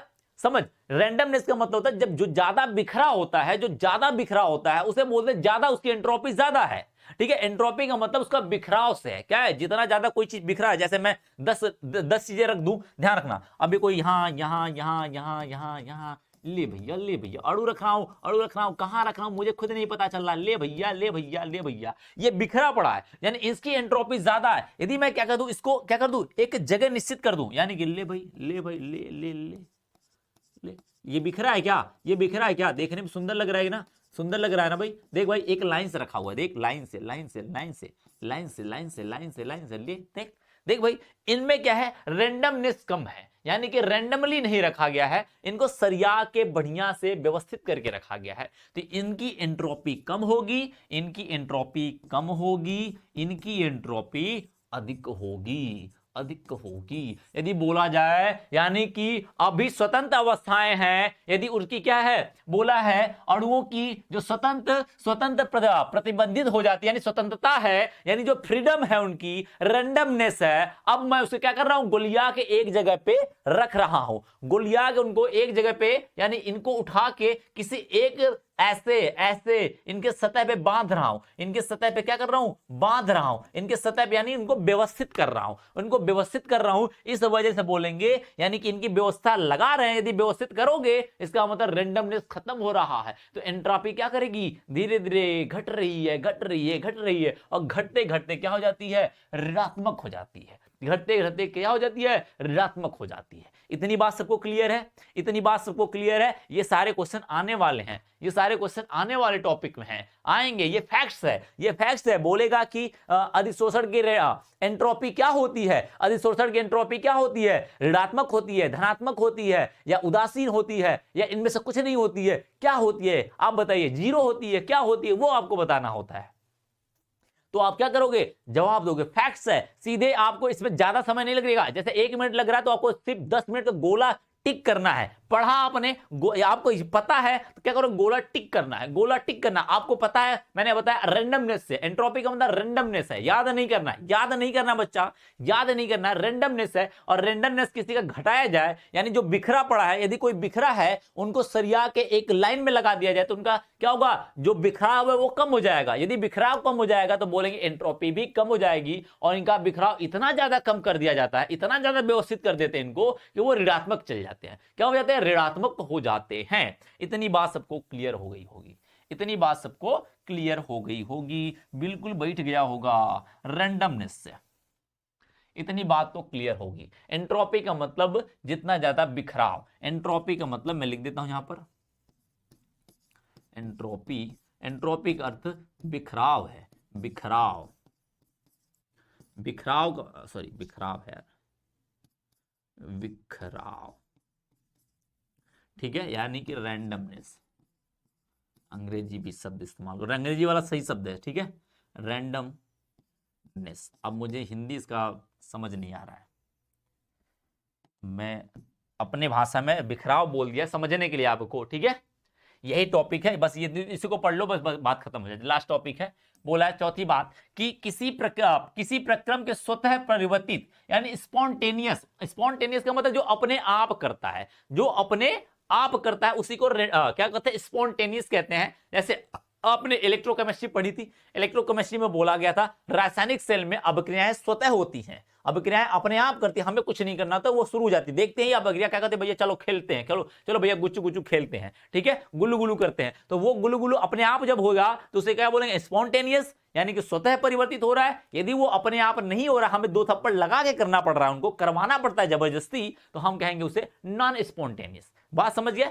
इसका मतलब समझते रहे, होने के लिए उष्मागतिकी आवश्यक है, यानी डेल्टा एस की वैल्यू ऋणात्मक हो, अर्थात तंत्र की मुक्त ऊर्जा में कमी होती है। कैसे, गिब्स हेल्महोल्ट्ज समीकरण जो होता है, डेल्टा जी इक्वल टू होता है delta H minus T into delta S, ये आपने पढ़ा होगा कक्षा 11 में उष्मागतिकीय में, उष्मागतिकीय में आपने ये सब्जेक्ट पढ़ा होगा और ये टॉपिक पढ़ा होगा। इस आधार पे देखा जाए तो अभी आपने कहा डेल्टा एच की वैल्यू क्या होनी चाहिए, ऋणात्मक होनी चाहिए, ऋणात्मक हुआ। डेल्टा एच की वैल्यू सॉरी डेल्टा एस की वैल्यू ऋणात्मक, डेल्टा एच की वैल्यू भी ऋणात्मक होनी चाहिए, यानी कि इस आधार पर डेल्टा जी वैल्यू क्या होनी चाहिए, ऋणात्मक हो सकती है यदि डेल्टा जी का मान अधिक ऋणात्मक तथा delta T S T delta S का मान अधिक धनात्मक हो। यदि ऐसा डेल्टा जी का मान ऋणात्मक तब हो सकता है जब ये वैल्यू क्या हो, ये वैल्यू धनात्मक कब होगा, जब ये ज्यादा माइनस होगा, ये ज्यादा माइनस होगा। ध्यान रखना थोड़ा से,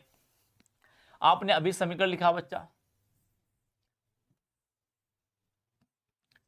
थोड़ा सा ध्यान रखना, समीकरण को ध्यान रखना, delta H minus T into delta S, ये गिब्स हेल्महोल्ट्ज समीकरण है, ठीक है, हेल्महोल्ट्ज समीकरण है, ठीक है बच्चा।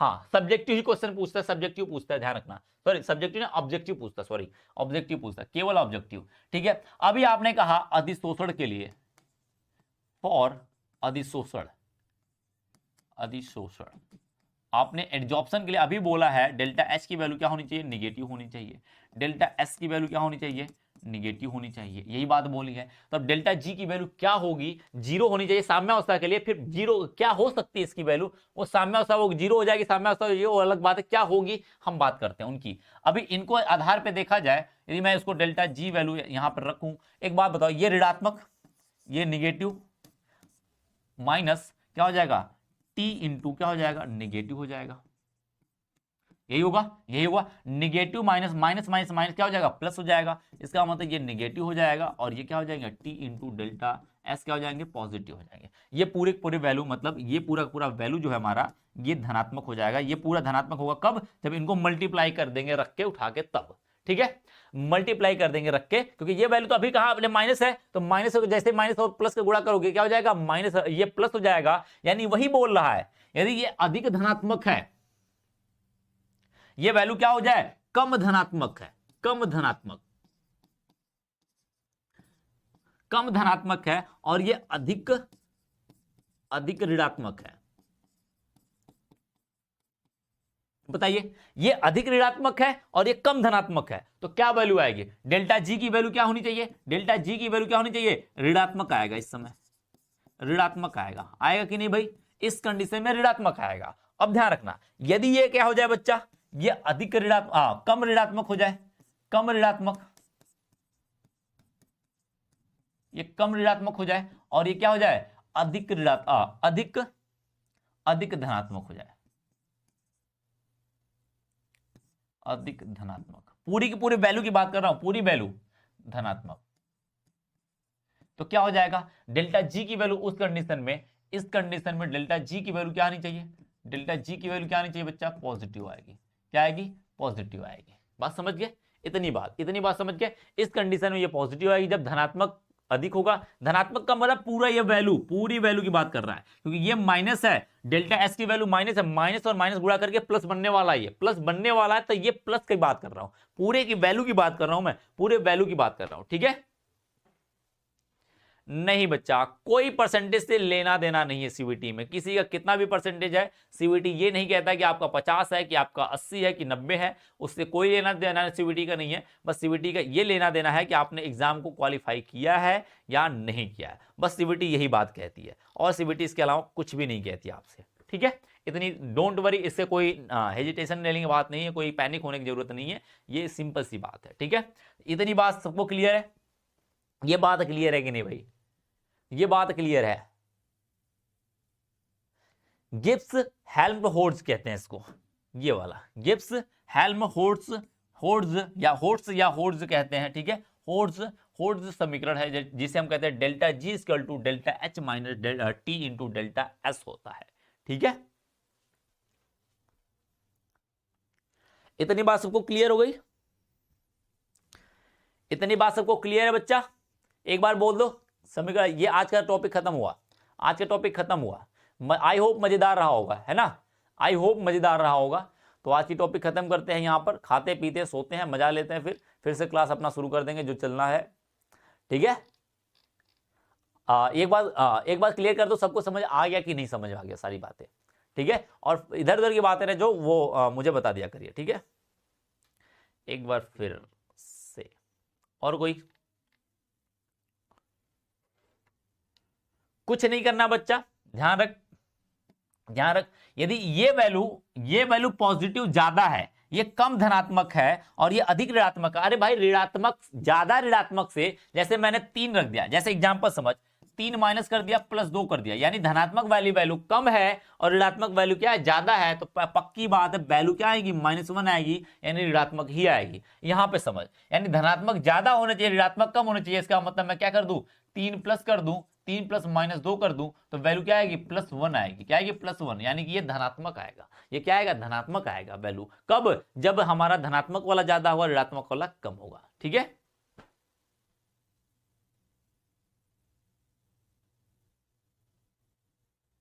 ठीक है, ओके ओके ओके, जिसको भी जो भाई बात करनी कर लेगा।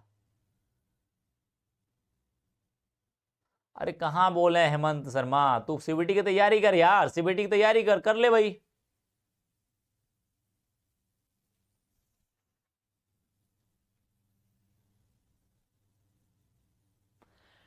चल भाई, धन्यवाद, टाटा बाय बाय, धन्यवाद, टाटा बाय बाय, मिलते हैं फिर कल के लेक्चर में। ठीक है, तब तक के लिए खाइए पीजिए मजे लीजिए, टाटा बाय बाय, मिलते हैं कल।